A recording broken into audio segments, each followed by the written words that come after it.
حضور محبوب سبحانی رضی اللہ تعالیٰ عنہ فرماتے ہیں کہ مجھ کو میرے رب نے ایک سجل یعنی اقرار نامہ یا عہد نامہ عطا فرمایا، جس کا طول جو ہے کتنا لمبا ہے، وہ رجسٹر مشرق سے مغرب تک ہے، اور ایک روایت ہے کہ مثل طول نظر کے ہے، یعنی جہاں تک نگاہ پہنچتی ہے اتنی اس کی لمبائی ہے۔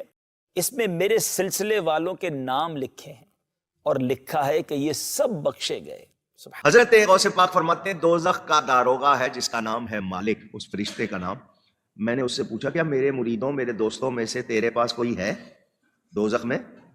اس نے کہا مجھے اپنے پروردگار کی قسم کہ آپ کے مریدوں میں سے کوئی بھی نہیں ہے۔ والی دیکھیے ایک دن غوث اعظم یہ جو داروغہ جہنم ہے نا، جہنم کا گیٹ کیپر، اس کے پاس چلے گئے تھے، فرمانے لگے مجھے یہ بتاؤ ابھی تک میرا مرید تو کوئی نہیں آیا دوزخ میں۔ لجپالی ہو تو ایسی ہو، جن کا ہاتھ پکڑا ہے ان کی فکر کہاں تک لے گئی۔ کتنی رکت انگیز حدیث ہے وہ بخاری مسلم کی حدیث شفاعت، جس میں نبی علیہ السلام شفاعت کریں گے اور آپ اللہ تعالیٰ سے اجازت طلب کریں گے، اللہ تعالیٰ آپ کے لیے تعداد مقرر کرے گا۔ بخاری مسلم میں آتا ہے کہ جب میں آخری دفعہ جہنم کی طرف جاؤں گا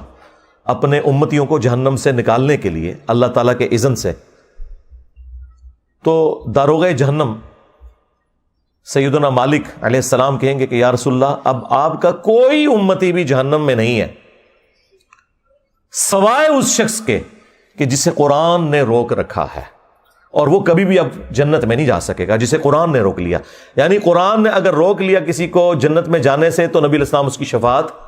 نہیں کر سکتے۔ اور قرآن نے کسے روکا ہے؟ اِنَّهُ مَن يُشْرِكْ بِاللَّهِ فَقَدْ حَرَّمَ اللَّهُ عَلَيْهِ الْجَنَّةَ وَمَأْوَاهُ النَّارُ وَمَا لِلظَّالِمِينَ مِنْ أَنصَارٍ،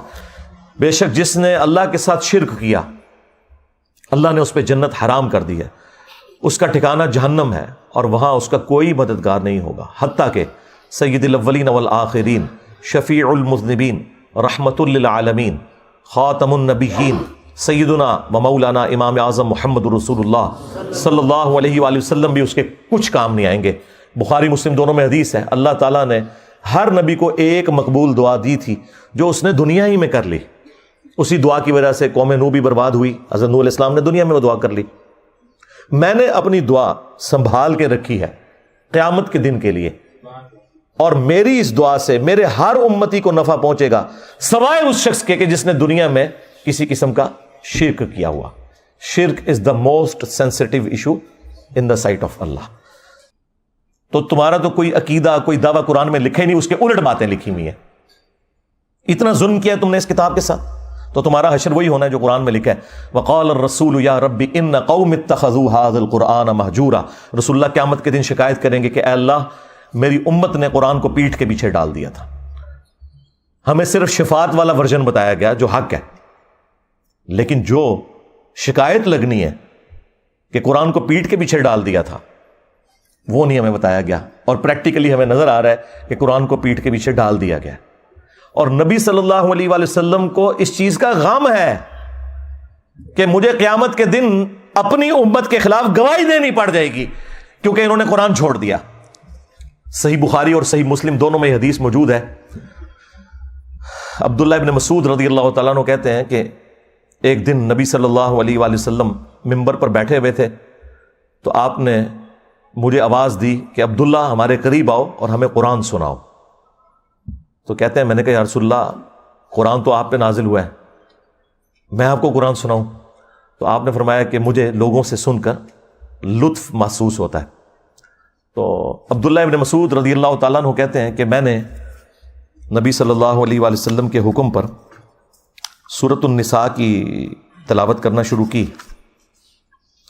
اور میں جب آیت نمبر 41 پہ پہنچا، آپ اندازہ کریں نبی صلی اللہ علیہ وآلہ وسلم نے آلموسٹ یہ 6 رکوع ہیں جو تلاوت سنی ہے، تو 41 نمبر آیت پہ جب میں پہنچا فَكَيْفَ إِذَا جِئْنَا مِن كُلِّ أُمَّةٍ بِشَهِيدٍ، تو وہ کیا وقت ہوگا کہ جب ہم ہر امت میں سے ایک گواہ کو یعنی وقت کے پیغمبر کو اٹھائیں گے، کس لیے؟ تاکہ وہ اہل ایمان کے حق میں گواہی دے اور جو ان کے مخالفین تھے ان کے خلاف گواہی دے۔ وَجِئْنَا بِكَ عَلَىٰ هَٰؤُلَاءِ شَهِيدًا، اور اے نبی ہم تمہیں گواہ اٹھائیں گے ان کے اوپر، ان مشرکین عرب کے اوپر جنہوں نے آپ کی مخالفت کی، ان کے خلاف گواہی دینے کے لیے آپ کو جب اٹھائیں گے یہ آیت سورہ النساء کی آیت نمبر 41 جب پڑھی حضرت عبداللہ ابن مسعود رضی اللہ تعالیٰ عنہ نے، تو بخاری مسلم کے الفاظ ہیں کہ نبی علیہ السلام نے کہا کہ عبداللہ بس کرو، عبداللہ بس کرو۔ وہ کہتے ہیں میں نے جب نگاہ اٹھا کے دیکھا تو نبی علیہ السلام کی مبارک آنکھوں سے آنسو روا تھے، آپ کی داڑھی تر ہو چکی تھی اس غم سے کہ مجھے اپنی امت کے خلاف، اپنی قوم کے خلاف قیامت کے دن گواہی دینی ہے قرآن چھوڑنے کے سبب۔ وقال الرسول یا ربی ان قوم اتخذوا ھذا القرآن مہجورا، اور رسول اللہ شکایت کریں گے کہ میری قوم نے قرآن کو پیٹھ کے پیچھے ڈال دیا تھا۔ اچھا دیکھیں، ہم لوگ یہ کہتے ہیں یا اللہ جو کچھ بھی ہیں تیرے محبوب کی امت سے ہیں، اور محبوب نہ رو رہے ہیں ہماری وجہ سے۔ ہم تو اس امید میں ہیں نا کہ نبی علیہ السلام نے ہمیں بچانا ہے، اور نبی علیہ السلام اس بات پر رو رہے ہیں کہ مجھے اپنی امت کے خلاف گواہی دینی ہے۔ یہ تو چیز ہی کچھ اور نکل آئی۔ کتنی حیران کن بات ہے۔ یعنی اس کا مطلب ہے عقل نہ ہوئے تھے موجیں ہی موجاں، عقل ہوئے تھے سوچیں ہی سوچاں۔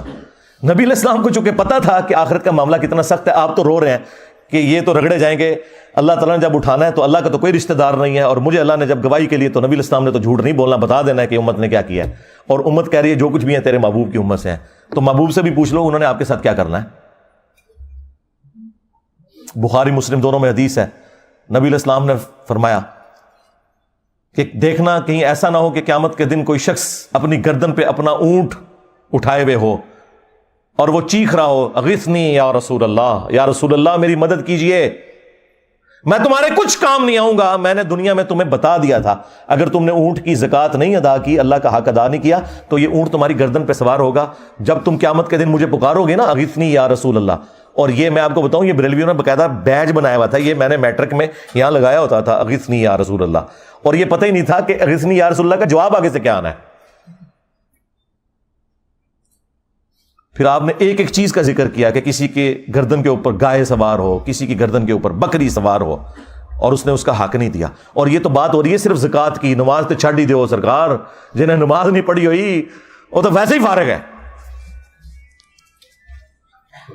اور ہم نبی صلی اللہ علیہ وآلہ وسلم کے اوپر امید لگا کے بیٹھے ہوئے ہیں، آپ نے تو شکایت کرنی ہے۔ تو مرنے سے پہلے اے مسلمان کر لے اس پہ غور،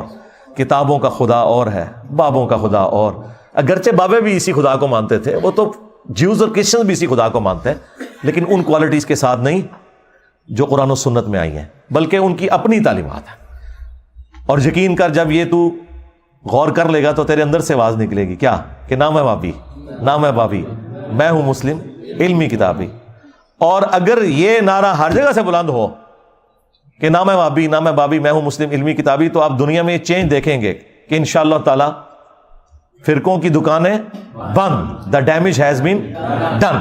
صلو علی محمد وآل محمد، اللہم صلی علی محمد وعلی آل محمد واصحاب محمد وازواج محمد وامت محمد اجمعین الی یوم الدین، آمین۔